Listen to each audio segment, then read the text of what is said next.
Good day and welcome to Glory Global News, your trusted source for timely, accurate, and unbiased news from around the world. I'm Glory, and we're glad to have you with us today. At Glory Global News, we are committed to bringing you the latest headlines, breaking stories, and in-depth reports that matter most locally, nationally, and globally, from politics and business to technology, security, and human interest stories. Our goal is to keep you informed, empowered, and ahead of the news as it happens. Thank you for choosing Glory Global News as your daily news companion. Stay with us as we bring you today's top stories. INEC under spotlight as Senate shifts ground on e-transmission. Abuja, Nigeria, with the 2027 general elections looming. Nigeria's Senate has placed the Independent National Electoral Commission (INEC) at the center of a renewed national debate over the electronic transmission of election results, raising questions about preparedness, legislative clarity, and the future credibility of the electoral process.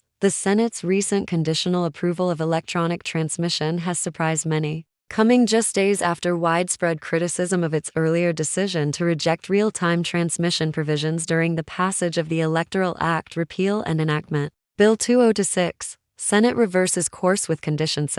A motion moved by Chief Whip Senator Mohammed Tahir Monguno, Borno North, and seconded by Senate Minority Leader Abamoro PDP. Lawmakers amended Section 63 of the Electoral Act to require presiding officers at polling units to electronically transmit results after signing and stamping result forms, but only if telecommunication networks are available. Result forms must also be countersigned by polling agents where present. The Senate's amendment, however, includes a critical caveat that could dilute the impact of the reform by implicitly allowing manual processes when electronic systems fail. Pressure mounts on INEC. The Senate's shift places a fresh burden on INEC, the nation's electoral umpire, to clarify how it will manage technological challenges, such as inconsistent network coverage across the country. Previously, some of the Commission's own regulations on electronic transmission had been struck down by Nigeria's apex court for lacking binding authority. Chairman of INEC,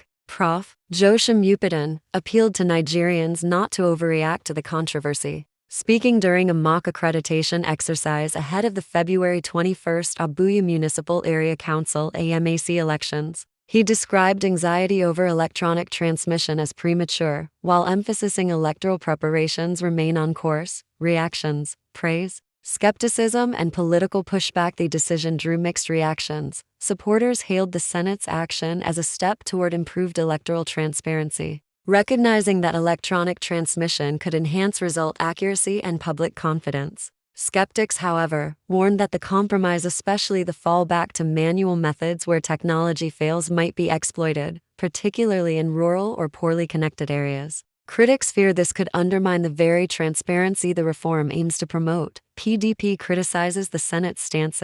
People's Democratic Party (PDP) condemned the Senate's revised position as clever by half, arguing that manual transmission provisions effectively dilute the purpose of introducing electronic transmission in the first place. In a statement by its National Publicity Secretary, Comrade Ini Imemobong, the party emphasized that electronic transmission is intended to add a robust layer of result authentication beyond existing manual procedures that have historically allowed manipulation between polling units and collation centers. Outlook ahead of 2027 elections. While the amendment represents a pragmatic attempt to balance technological aspirations with on-the-ground realities, it also highlights Nigeria's ongoing struggle to modernize its electoral system. With INEC now under renewed scrutiny and expectations rising among civil society and voters alike, the coming months will test both the Commission's capacity and the political class's commitment to transparent elections. That brings us to the end of today's program on Glory Global News. Thank you for staying with us and for trusting us as your reliable source of news and information. We appreciate your time and continued support. If you found today's broadcast informative, don't forget to like, share, and subscribe to our channel, and turn on notifications so you never miss an update. On behalf of the entire Glory Global News team, I'm Glory. Stay informed, stay safe, and keep moving forward. Until next time, goodbye.